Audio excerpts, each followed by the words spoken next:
ज्ञान यज्ञ की इस अनोखी कक्षा में आपका स्वागत है। मैं हूं आरती। चलिए शुरू करते हैं आज का अध्याय। टैली ERP 9 के इस अध्याय में हम सीखेंगे यूनिट ऑफ मेजर बनाना और अल्टरनेट यूनिट बनाना तथा उसका उपयोग करना। किसी भी वस्तु को मापने के लिए एक इकाई होती है जो यूनिट कहलाती है, और अलग अलग वस्तुओं के लिए हम अलग अलग यूनिट्स यूज़ करते हैं, जैसे डजन या मीटर या लीटर या किलोग्राम या क्विंटल या टन। इस तरह से अलग अलग यूनिट्स का उपयोग होता है। अभी तक टैली में काम करते समय हमने एक यूनिट में काम करना सीखा है।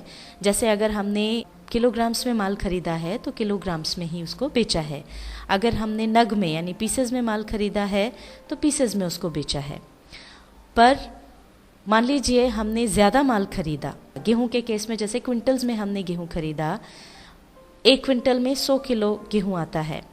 अब हम उसको बेचते समय मान लीजिए थोड़ा थोड़ा करके बेच रहे हैं। हमने 50 किलो गेहूं बेचा या 60 किलो गेहूं बेचा, तो इसमें खरीदी तो हमारी क्विंटल्स में हुई, पर जब हमने बेचा है तो यूनिट बदल गई और वो किलोग्राम्स में आ गई। तो अब 2 यूनिट्स में हम किस तरह से काम करें ये हम सीखते हैं। यहाँ पर हमने एक नई कंपनी बना ली है और इसमें परचेज और सेल्स के खाते भी खोल लिए हैं। और अब हम सबसे पहले सिंपल यूनिट क्रिएशन सीखते हैं। हालांकि ये हम आपको पहले भी सिखा चुके हैं। इसके लिए सबसे पहले हम इन्वेंट्री इन्फो पर जाएंगे और यहाँ से हम जाएंगे यूनिट्स ऑफ मेजर पर। यूनिट हमको क्रिएट करना है, इसलिए यूनिट्स में क्रिएट पर जाएंगे। अब यहाँ सिंबल में हमको यूनिट का अगर कोई शॉर्ट फॉर्म है तो वो यहाँ पर लिख देना है। तो हम पहले किलोग्राम की बना रहे हैं, इसलिए यहाँ लिख देंगे kg। एंटर प्रेस करके आगे आएंगे और फॉर्मल नेम में लिख देंगे kilogram. Number of decimal places में जो भी यूनिट आप चुन रहे हैं, अगर उसकी फर्दर छोटी यूनिट में आप जाना चाहते हैं, जैसे 1 किलो में 1000 ग्राम्स होते हैं, तो अगर ग्राम में कोई माल बेचना हो तो यहाँ पर फिर हम 3 डेसिमल प्लेसेस चुन लेते। पर चूंकि हमको किलो से और ऊपर ही जाना है, क्विंटल में टन्स में जाना है, हमको नीचे नहीं आना है, इसलिए यहाँ पर हम 0 रहने देंगे। हम कोई डेसिमल प्लेस नहीं चुन रहे हैं। अब हम इसको एक्सेप्ट कर लेंगे एंटर प्रेस करके। अब जिस तरह से हमने किलोग्राम के लिए यूनिट क्रिएट की, उसी तरह से अब हम क्विंटल के लिए यूनिट क्रिएट करेंगे। यहाँ हमने क्विंटल लिख दिया है। अब दरअसल क्विंटल के लिए प्रायः कोई शॉर्ट फॉर्म यूज़ नहीं होता है, इसलिए हमने सिंबल में क्विंटल लिख दिया है। पर आप चाहें तो अपनी सुविधा के लिए यहाँ पर QUI लिख सकते हैं और फिर फॉर्मल नेम में क्विंटल लिख सकते हैं। पर चूंकि हमने क्विंटल यहाँ पर सिंबल में लिख दिया है, इसलिए अब हम फॉर्मल नेम वाली जो पट्टी है उसको छोड़ करके आगे बढ़ जाएंगे। अब 1 क्विंटल में 100 किलोग्राम होते हैं, तो यहाँ पर चूंकि हम किलो में चीज़ें बेचने वाले हैं, इसलिए यहाँ पर डेसिमल प्लेसेस हम चुन लेंगे 2। इसको एक्सेप्ट कर लेंगे। ये तो हमने सिंपल यूनिट्स क्रिएट कर ली हैं। अब हम यहाँ से बाहर जाएंगे एस्केप की दबाते हुए और स्टॉक क्रिएट करेंगे। और यहाँ से अब हम जाएंगे क्रिएट पर। अभी तक हमने 1 यूनिट में ही काम किया है। जिस यूनिट में माल खरीदा उसी में बेचा है। अब हम चाहते हैं 2 यूनिट्स में काम करना। मान लीजिए क्विंटल्स में हम माल खरीद रहे हैं और क्विंटल में ही उसे बेच सकते हैं या किलो में हम उसे बेच सकते हैं। तो इनको लिंक करने के लिए हमको एक ऑप्शन चालू करना होगा। उस ऑप्शन को चालू करने के लिए हम कॉन्फ़िगरेशन में जाएंगे। उसके लिए F12 की प्रेस करेंगे। स्टॉक आइटम कॉन्फ़िगरेशन में यहाँ पर नीचे हमको एक ऑप्शन मिलता है use alternate units for stock items. इसको हम यस कर देंगे। एंटर प्रेस करके आगे आ जाएंगे। अब यहाँ पर हमको स्टॉक आइटम क्रिएट करना है। मान लीजिए हम शुगर के लिए स्टॉक आइटम क्रिएट करना चाहते हैं, तो यहाँ पर हम नाम डाल देंगे शुगर। एंटर प्रेस करके आगे जाएंगे और ये हम प्राइमरी ग्रुप के अंदर ही इसको बनाएंगे। अब यहाँ पर ये जो 2 यूनिट्स हमने बनाई है, इसमें से हमको यूनिट चुनना है। और खरीदते तो जैसे हम ज़्यादा माल हैं तो हमने मान लीजिए क्विंटल में खरीदा, बेचते समय पर हम इसको टुकड़ों में बेचेंगे, तो ज़्यादा काम हमको जिस यूनिट का पड़ेगा वो है kg। तो यहाँ पर यूनिट्स में हम चुन लेंगे kg। अब अल्टरनेट यूनिट्स में हम चुनेंगे क्विंटल। अब कितने क्विंटल में कितने kg हैं ये हमको यहाँ पर बताना है। तो पहला 1 क्विंटल का है, तो यहाँ हम ले लेंगे 1। ये हमने इसको 1 क्विंटल कर दिया। अब यहाँ पर इसमें कितने kg आएंगे वो लिखना है, तो यहाँ पर हम लिख देंगे 100। एंटर प्रेस करेंगे और इसको एक्सेप्ट कर लेंगे एंटर प्रेस करते हुए। ये स्टॉक आइटम हमने क्रिएट कर लिया। इस तरह से अगर और कोई स्टॉक आइटम आपको क्रिएट करना हो तो आप कर सकते हैं। अब यहाँ से एस्केप की दबाते हुए बाहर निकल आएंगे। अब इन यूनिट्स का उपयोग देखने के लिए हम देखते हैं पहले एक परचेस की एंट्री। अकाउंटिंग वाउचर्स पे जाएंगे, यहाँ से हम ये परचेस वाउचर पर आ गए और अब हम इसमें एंट्री करेंगे। मान लीजिए हमने नगद माल खरीदा, कैश ले लेंगे, परचेज अकाउंट यहाँ पर आ जाएगा। आइटम है शुगर। मान लेते हैं हमने 1 क्विंटल शक्कर खरीदी। यहाँ पर हम क्वांटिटी में 1 डाल कर के यदि एंटर प्रेस करते हैं, अब ये अपने आप यहाँ पर 1 kg आ गया है, क्योंकि हमने जो प्राइमरी यूनिट चुनी थी वो kg थी और अब हम इसको यहाँ पर एडिट नहीं कर सकते हैं।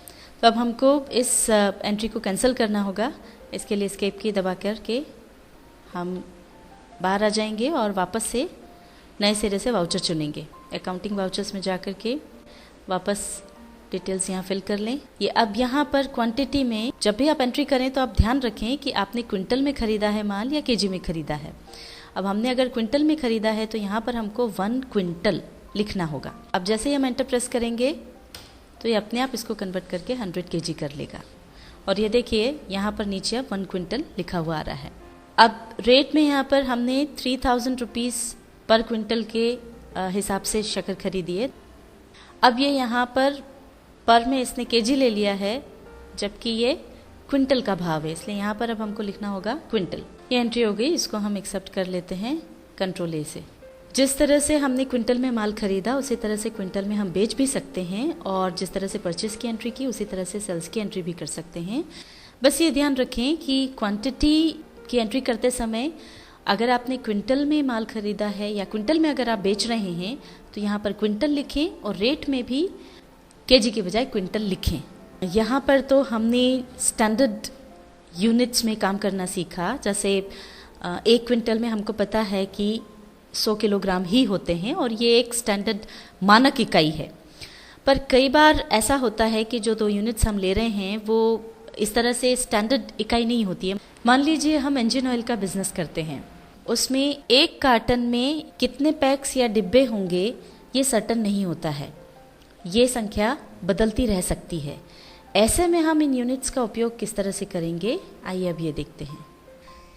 यूनिट्स क्रिएशन के लिए हम यहाँ से बाहर जाएंगे एस्केप की दबाते हुए। अब जैसा पहले बताया था इन्वेंट्री इन्फो में जाएंगे, यहाँ से हम जाएंगे यूनिट्स ऑफ मेजर में और यहाँ से हम क्रिएट पर जाएंगे। अब यहाँ पर हमको 2 यूनिट्स चाहिए, एक तो कार्टन और दूसरी पैक। हम कार्टन्स खरीदते हैं जिसके अंदर अलग अलग मात्रा में पैक्स आते हैं, तो पहले हम पैक की यूनिट बना लेते हैं। फॉर्मल नेम हम छोड़ देते हैं, नंबर ऑफ डेसिमल प्लेसेस कुछ भी नहीं आएगा, 0 और एंटर कर देंगे, एक्सेप्ट कर लेंगे इसको। अब हम बनाएंगे कार्टन के लिए यूनिट। ये यहाँ पर हमने कार्टन लिख दिया है, फॉर्मल नेम छोड़ दे रहे हैं, यहाँ पर भी कुछ नहीं चाहिए और अब इसको एक्सेप्ट कर लेते हैं और अब यहाँ से हम बाहर आ जाते हैं। अब हम स्टॉक क्रिएट करेंगे, उसके लिए स्टॉक आइटम्स पे जाएंगे, क्रिएट पे जाएंगे। अब यहाँ पर हम पहले स्टॉक आइटम का नाम डालेंगे सर्वो इंजन ऑयल। और ये जो है 1 लीटर वाला कार्टन है तो यहाँ पर हम 1 लीटर डाल देंगे। आगे बढ़ेंगे, प्राइमरी ग्रुप के तहत इसको हम बनाएंगे, आगे बढ़ेंगे।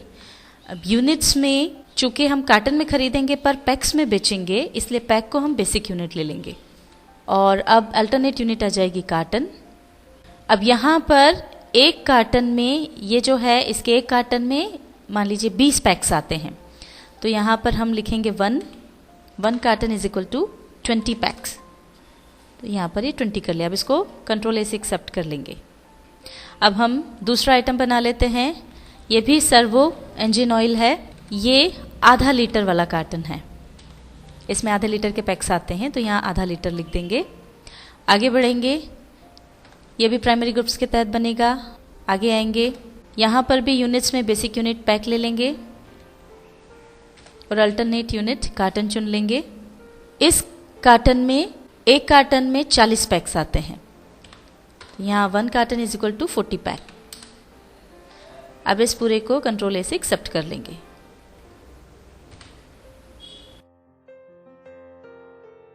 और आइए अब हम एक परचेस की एंट्री देखते हैं। ये हम आ गए हैं परचेस वाउचर पर। यहाँ पर हम एंट्री करेंगे। कैश ले लिया पार्टीज अकाउंट नेम में, परचेज लेजर में आ जाएगा परचेज अकाउंट। अब यहाँ पर हम ले लेंगे पहला आइटम सर्वो इंजन ऑयल आधा लीटर। अब क्वांटिटी जैसा हमने आपको पहले बताया था, एंट्री करते समय ध्यान दें कि आपने जिस यूनिट में माल खरीदा है वही यूनिट यहाँ पर डालें। हमने कार्टन में माल खरीदा है और 10 कार्टन्स खरीदे हैं, तो यहाँ हम डाल देंगे 10 कार्टन्स। एंटर प्रेस करेंगे। अब यहाँ पर ये देखिए अपने आप कन्वर्ट हो गया है और अब हमको रेट बताना है और कार्टन का ही रेट हमको यहाँ पर बताना है। ये 3200 रुपये का एक कार्टन है, ये पर कार्टन है, तो पैक को चेंज करके हम कार्टन कर देंगे। एंटर प्रेस करेंगे तो ये देखिए यहाँ पर 32,000 रुपये आ गए। अगला आइटम है हमारा सर्वो इंजन ऑयल 1 लीटर। यहाँ पर भी हमने 10 कार्टन्स खरीदे हैं, 10 कार्टन्स डाल देंगे। इसका रेट है 3,000 रुपये पर कार्टन। पैक की जगह कार्टन कर देंगे। अमाउंट आ गया 30,000। अब यहाँ पर आप देख सकते हैं कि हमने दोनों ही केसेस में 10 कार्टन्स खरीदे हैं, पर यहाँ पर चूँकि एक कार्टन में 40 पैक्स हैं इसलिए क्वांटिटी 400 पैक्स आई, और यहाँ पर एक कार्टन में 20 पैक्स हैं इसलिए क्वांटिटी 200 पैक्स आई है। अब कंट्रोल ए से हम इस एंट्री को एक्सेप्ट कर लेंगे। आइए अब हम देखते हैं सेल्स की एंट्री। सेल्स वाउचर पर जाने के लिए F8 की प्रेस करना होगी। ये सेल्स वाउचर आ गया। अब यहाँ पर हम आगे आएंगे, पार्टीज अकाउंट नेम में कैश ले लेंगे। सेल्स लेजर हो जाएगा सेल्स अकाउंट। यहाँ पर सर्वो इंजन ऑयल 1/2 लीटर ये आइटम हो गया। मान लीजिए हमने 10 पैक बेचे इसके। अब यहाँ पर देखिए 10 पैक में ये 0 कार्टन बता रहा है, जो कि पॉसिबल नहीं है। ये गड़बड़ इसलिए आ रही है क्योंकि कार्टन की यूनिट क्रिएट करते समय हमने डेसिमल नंबर नहीं चुना था, वो 0 रखा था, इसलिए यहाँ पर ये 0 कार्टन बता रहा है। अब इस गलती को सुधारने के लिए पहले हमको कार्टन की यूनिट में अल्ट्रेशन करना पड़ेगा, इसलिए पहले हम इसको कैंसिल करते हैं, बाहर निकलते हैं यहाँ से एस्केप की दबाते हुए। यूनिट अल्ट्रेशन के लिए अब हम जाएंगे इन्वेंट्री इन्फो पर। यहाँ से जाएंगे यूनिट्स ऑफ मेजर में, ऑल्टर में जाएंगे। अभी कार्टन चुन लेंगे। अब यहाँ पर हमको नंबर ऑफ डेसिमल प्लेसेस में हमने 3 डाल दिया। यहाँ पर हम आपको 2 बातें और बता दें।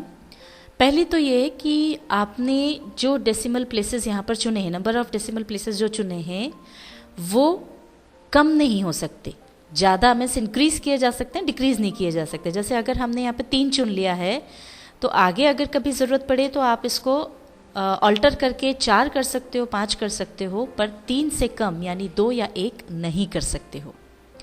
दूसरी बात ये कि अगर आपने यूनिट क्रिएट करने के बाद परचेज या सेल की एंट्री कर ली है, उस यूनिट को यूज़ कर लिया है, तो फिर आप उस यूनिट को डिलीट नहीं कर सकते हैं।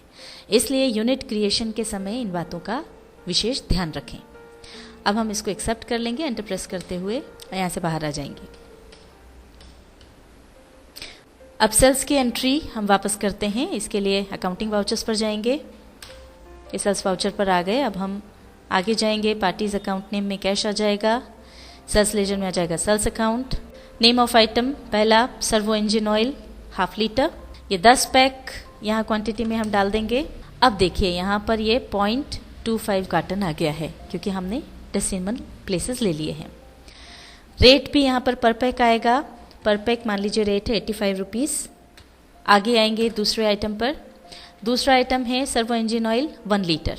इसको मान लीजिए हम कार्टन में बेच रहे हैं और 5 कार्टन हम बेच रहे हैं, तो यहाँ पर हमको 5 कार्टन डालना होगा। तो ये देखिए इसमें 1 लीटर के कार्टन में 20 पैक्स आते हैं, तो 5 कार्टन में 100 पैक्स हो गए। अब यहाँ पर जो रेट हम देंगे वो भी कार्टन के हिसाब से देंगे, तो पर कार्टन 3100 रुपये हमने डाल दिया। पैक को कार्टन कर देंगे और अब इस एंट्री को हम एक्सेप्ट कर लेंगे कंट्रोल ए से। टैली ERP 9 के इस अध्याय में हमने सीखा यूनिट ऑफ मेजर बनाना और अल्टरनेट यूनिट बनाना तथा उसका उपयोग करना।